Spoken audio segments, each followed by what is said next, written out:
Why? How? Why are you still stoning me? You have no line of sight. This shouldn't be possible. Still? What? Why is only a single vulture spawning? Where's the rest of the horde? Okay, this game just hates me. A lot. Welcome, survivors. This is Eerie Knight of the Pseudoposse, and if you couldn't tell, we are back in the Afterlife overhaul mod with a straightforward agenda. How to design a base to handle these guys, the stoners. Quite simply, these zombies will start to spawn depending on how fast you level around your second or third horde. Our goal is to design a horde base that is achievable by the third horde, which should be possible if you get your cobblestone production up and running quickly, as I outlined in our prior Afterlife video. So go check that out if you aren't sure how to do all the crafting, since it is more involved than vanilla 7 Days to Die. Anyways, since stoners possess a ranged attack just like our cop buddies, I figure we should start there and determine when stoners will stone or not stone. So test 1. Clear line of sight at range, and yes, definitely he stones. Do note that when he closes range, he ceases his ranged attack and proceeds to melee me just like cop behavior. We'll keep that fact in mind when we construct our base. Those that have seen our Screamer video will recognize this setup. We used this previously to determine what variety of blocks would prevent the Screamer from seeing you and screaming. This time around, we are going to see what block categories will prevent the stoner from stoning us. I would expect similar results since the zombie AI is, well, the zombie AI. In the cube category of tests, I saw what I had seen in similar tests done with cops and screamers. Thick blocks like the cube prevent detection. Same with the cube 3/4. The cube half doesn't stop the stoner from noticing you. However, the cube half centered does. Based on the results from prior videos, we suspect that if the block fills some region of volume around the center of the box of volume, then it will break line of sight. The cube half only fills one side of the center region, so it fails. The cube half centered shape fills all areas around the center region, so it works. We've continued to see this pattern throughout, with the cube quarter meter failing, catwalk plate and regular plate also failing. Plate-centered passing due to the center voxel region theory, and all remaining block shapes passing due to the same reasons, with of course the last shape, the sheet, failing for obvious reasons. However, there does seem to be exceptions to the rule once we get to the round shapes. In particular, the log wall O2 and log half O2 still work despite not filling in all regions around the center. I won't bore you all with showing you every single result, as the outcome was exactly the same as in the Screamer test,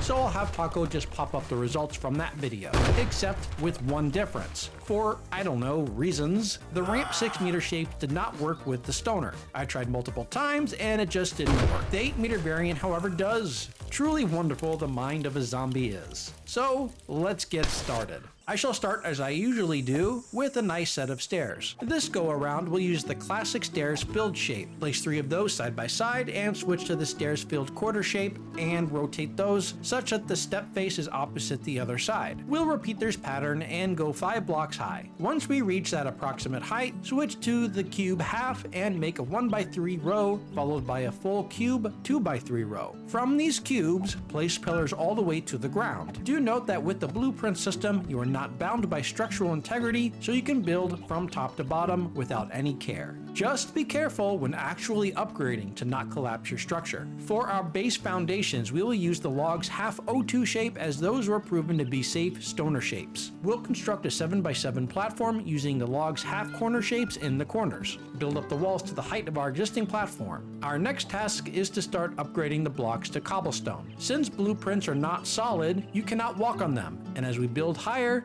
we need to move higher. So this is a necessary step. Technically, you don't need to upgrade everything at this point, only when you need to climb. But we'll just go ahead and fill everything in. Depending on how much you are willing to mine for resources, you could keep it at this height. But if you are willing to sacrifice some looting for more resource gathering, or if you are playing as a part of a group, you could build a little higher. Eventually, you would want to achieve a drop height of at least 13 blocks or 15 to be safe, to prevent zombie rage. Don't worry about locking yourself into a lower height now, as you can always dig a pit out front to achieve the same drop distance, which we'll do in a little bit. Since you need clay and stone for cobblestone anyway, it really isn't extra work to dig out the pit. For the space, I would build our stairs an extra 3 blocks high using the same shape as the lower stairs. And as we did before, I'll extend outward using cube halves and cubes from which we will run pillars down to the ground for support. As we built our stairs higher, we need to increase the height of our base walls to match. Down below where our zombies will drop on this side of the base, we will dig out the aforementioned small pit. At this point, you need to dig out a pit deep enough to achieve an effective drop height of 13 plus blocks. Make sure to dig out the dirt underneath your walls and replace with more walls. The last thing we want are zombies to start tunneling underneath. Ultimately, you'll want to line your pit with walls and a floor so zombies won't utterly trash it, but if you are short on time and materials, at the bare minimum, fill in the wall directly below your base and the floor and line up the path with stairs. For the floor, use cubes, and for the stairs, I use the same stairs-filled pieces. Time for another round of cobblestone upgrades to build higher. Now that we can walk on the perimeter, fill in the hole here with a cube, which will be the location where the fighting position meets the zombie path, and fill in the rest of the floor. We'll use the plate quarter for the zombie path and extend it out 4 blocks. From our stairs, extend the cube half shapes to meet the plate quarter. The reason for making the plate quarter path is so short is we want to build walls to block line of sight so when the stoners come around the cube half corner, there's a very short distance from them to me. The idea being the distance will be so short that they'll run to melee us instead of standing and stoning. This part is key. By the time they see you, we don't want them to start stoning at us. We'll block line of sight by extending our walls from the main tower to wrap around the pathway. We want to prevent stoners on the ground from stopping and stoning us, so we need to place that wall around the corner so they won't see us standing there where we'd otherwise be visible shooting or fighting melee. The walls are constructed using the same melee cube and log shapes we've been using all along. On our main fighting platform, fill in additional cubes around the perimeter for the walls. And so we don't have a flat surfaced cube base, let's mix in some cube 3/4 shapes to provide a bit of aesthetics. It is simple but effective method for adding extra contours to your otherwise boring squared shaped base. In the corners, we'll start using the full cubes and we'll make our cube 3/4 sections 2 blocks high. I'll leave in space for a door for us to enter our base. And finally, I'll line the roofs with railings so we can take out any vultures that dare to swoop down upon us. Finally,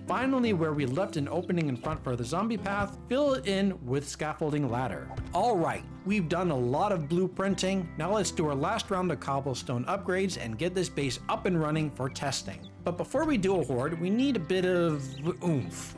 So I did a bit of a paint job just to highlight the variety of blocks we used. Each block shape is a different texture, so you can get a visual sense of what we used in the build. Upon starting the horde, I can hear what sounds like bombardment of artillery upon our base, which would be really cool once bandits come to the game, you know, if it doesn't get delayed again. But alas, it would appear our stoners have decided to stone us, which happens to be the opposite of what we want. They are opting to almost immediately stop after spawn and shower us in stones.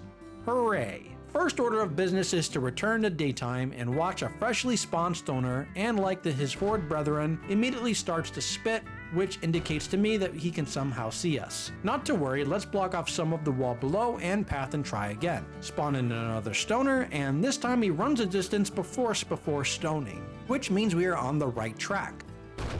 But we didn't block enough of his view. So further down we build it to hopefully get him to run up without stoning. Okay, let's give that another go, shall we? Running, ooh, past the pit and up the stairs. Nicey nice. Around the corner, no stone as he is too close, falls, and proceeds to stone on his way down. And continues to do so while on the ground. Not ideal. Alright, we discovered a slight issue. If they fall down below, they can see us from the pit, which is a big problem. We don't want them to destroy our fighting position or the zombie path from below us. What we need is a way to drop zombies while blocking line of sight. How about a door? If a stoner drops, maybe closing the door behind him will prevent him from seeing us. Let's give that a whirl. And just as he reaches the path, he stops to stone. It would appear our path from the fighting position to the end of the cube half walkway is still too long to not consistently entice our friend to rush forward to melee. Or maybe the other wall needs to be longer. Let's try that first and extend that wall to the cube half path. That seemed to work, though admittedly it is a small sample size of 1. But now that he's on the ground, he proceeds to run instead of stone. So that door might be a viable solution to our pit problem. Let's have him go another round to see if it is repeatable. Well,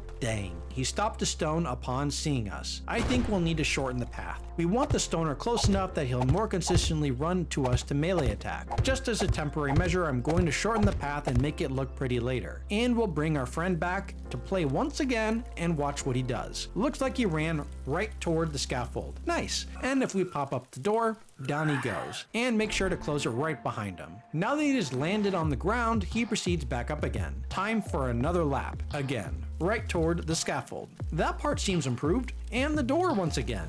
And back up he goes. Nice. Still not convinced, so let him go again. Down he goes, and he stones. Ugh, of course. What if we try a slide of some kind to push him out of line of sight? I removed the door just to see how this design alone would work, and to skip a bunch of iterations, I'll skip to the end.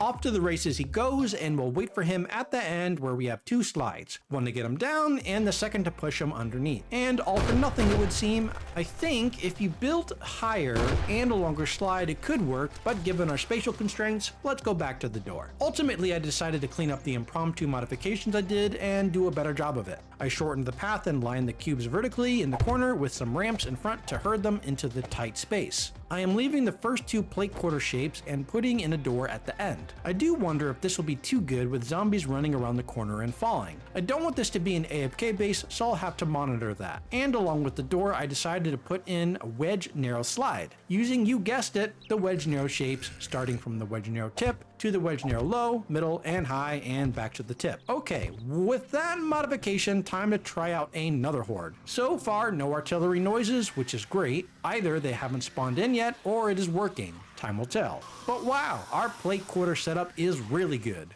Like super good. Too good, as I feared. Let's take a timeout to fill in that with a cube half shape, though I might change that in the final design. And timeout over. Alright, better they are now getting to the door, though ideally I would like some to fall at the head of the path, so I think we'll have to use a different shape. But I'm feeling like there is an issue. Lots of noises, but no zombies. And yes, it would appear we have a collection at the bottom. Oh dear. In my subsequent attempts of testing this design, I encountered an interesting issue. Whether through boredom or intimidation from my super awesome best ever design, and I prefer the latter theory, the horde stopped spawning except for a single vulture. Curious. After multiple restarts and other such approaches, nothing worked. Horde starts, single vulture spawned, and that was that. Which, you know, great for surviving the horde, but not so great for testing our design. Just as the last bits of my sanity were slipping away, miraculously, it worked again. Hooray. But what didn't work were those pesky stoners. Seemingly, after all my modifications, they are stopping at spawn to just stone at us. A problem I thought I had resolved ages ago. What the actual damn hell? After a ton of tinkering around, my new working theory is that zombies spawning from this direction are more likely to beat on the base rather than path up, possibly due to the stairs being too far away. So their stoner opts to beat on the walls as well, from a distance. Well, just to be safe, I extended the length of the wall covering the region around our path and pit, which by itself isn't the solution during my tinkering around during the horde. Instead, I created another short staircase leading from the top platform down toward the side of the base in which zombies are stopping to beat on the walls. I ran some ladders partway down and from there used the shapes to construct a pathway and some stairs. Spoiler, it didn't work. And now, I am about 15 or so minutes into slowly converting the shapes into cubes. And no matter what shape I've converted, they still stand there and stone. You know what? I'm going to build a wall right in front of this guy. The full cube treatment. That'll show him. Okay, go around, buddy. Why? Well, why? Cube should block you. Oh, you know what? You know what? What are we gonna do? You know what we're gonna do? Yes, we're going to change every block, every last one to cubes. Yes, the solution to all of our problems. A fully cube base. Once we confirm that works, we can backtrack and find the devilish flaw causing this nightmare. No. Why do you continue to torture me? Yes, Piggy, take it to him. Avenge me. Okay. I've taken a moment to collect myself and regroup. I am less unhinged now, and more importantly, I took the time to think. And the result of that, well, I'm very suspicious that our dearest friend behaves differently during the horde. No matter where he spawns, he immediately sees you through anything, through all material and blocks, and starts to stone. Whereas during non-horde hours, he is typical zombie line of sight, which is why all the earlier tests worked because they were not during the horde. And I'm going to prove it all to you. First, a cobblestone cube wall during the horde, and like we have seen, he madly bombards us. However, if we spawn one in the light of day and stand behind the same exact wall, he runs around to find behind us. After several more rounds of testing, it would definitely appear we have an answer. And that is, all my design tricks are completely useless. I was operating under the assumption he would behave as I saw during my testing, and that behavior wouldn't magically change during the Horde. But here we are, seemingly back to square one. Not quite, actually. Yes, there doesn't seem to be a way to block line of sight. Even other materials like dirt don't work either. Sorry, underground bases. Which means there isn't a way to get him to path to you so you can take him out close range. So you'll have to resort to taking him out at range. However, won't that just allow him to shred your base like Swiss cheese while you try to take him out? Yes, but there is a way to protect your base. And that, my friends, is dirt. The Stoner's ranged attack has damage modifiers against different materials. Stone, for example, will take 87.5% of damage. Dirt, however, takes half damage, even when it is destroyed. Surrounding dirt blocks can at times absorb the damage. Here's a partially destroyed dirt block. This next shot destroys the dirt block and damages the concrete behind. Notice the block health is 4,990. Now here comes the next shot. See, same health. It won't always do this, but it does absorb considerable damage. And since dirt is easily craftable from clay, and clay can be found virtually anywhere, it is easily producible and replaceable. So remember, when I tried to make my base look aesthetic, scratch that. We are covering it in dirt. Note that a lot of modifications we did after the original build you don't really need anymore, as they don't really work against the Horde stoners, like extending the walls, shortening the path, all that stuff we did. So that should save a bunch of excess materials. Also, you can virtually use any pathing design. You don't need to make it purposely short. Pretty much any design from our previous videos would work. The only thing you need to do is to cover any vulnerable surface in dirt. And that's it. Wow, I could have saved myself a bunch of time with this video, huh? Well, hindsight is 2020. Also, Taco may have mentioned from the very beginning I should have looked at the XML for the Stoner, but I didn't think that would be necessary. Well, shit. I'm never gonna live this one down. So the dirt here shall cover us while we're inside fighting, but ultimately we'll need a safe way to take the stoners out. Enter the roof. Some scaffolds on the sides, cubes in the corner, and on top with some spikes. Originally I excluded spikes, but since now I have to go out of my way to take out the stoners myself, I don't want to have to bother with vultures. One less thing to deal with. Alright, after all of that, time for the Horde. And as you can all see, the non-stoner part of it works great. I did remove the door in front of the zombie path as that was only included for the stoners. And this way zombies can drop without me babysitting in case I need to deal with the stoner. The pathing loop works pretty great. Zombies come up either staircase and enter a little corridor in which we can shoot or melee. Either I knock them down or they do it themselves. Regardless, they drop and repeat the loop. Since we are 13 blocks height, most zombies don't rage when they fall, though some that fall a bit shorter of a distance will rage, but the damage is pretty limited. And once the stoner spawns, our dirt soaks up the damage while we make our way topside to take him out. Unfortunately, the scaffolds will take damage as we do need to shoot back, and thus cannot have dirt cover them. But the important part of the base remains secure while we deal with them, and we can always repair the damage after we kill them. It does take several shots from the pipe to finish them off, but as you get better weapons, you can take them out much faster, thus taking less damage overall. Well, this one ended up being a bit more involved than I originally thought. I was thinking they'd be more or less like cops, and it would be a straightforward video. But what I didn't count on was the fact that during the Horde, they see through everything and essentially start stoning right out of spawn, which is terrifying. Fortunately, dirt seems to be a decent and inexpensive counter to protect the most vulnerable parts of your base. It can soak up some hits till you have the opportunity to take them out yourself. This does allow you to make any type of base you want as long as you cover yourself in dirt. I still plan to tinker around to see if there's any possible way to block their line of sight, but as this video was already getting long enough, I didn't want to include that exploration here. If you like these types of videos where we build, theory craft, and experiment, consider hitting that like for the algorithm gods and subscribe to the channel if you aren't already a member. Tap the bell so you get video notifications for our next adventure. And before we head out, a special shout out to our amazing Patreon community. Thank you so much for your generosity and continued support. On that note, this is Eerie Knight signing off. See you all in the next one.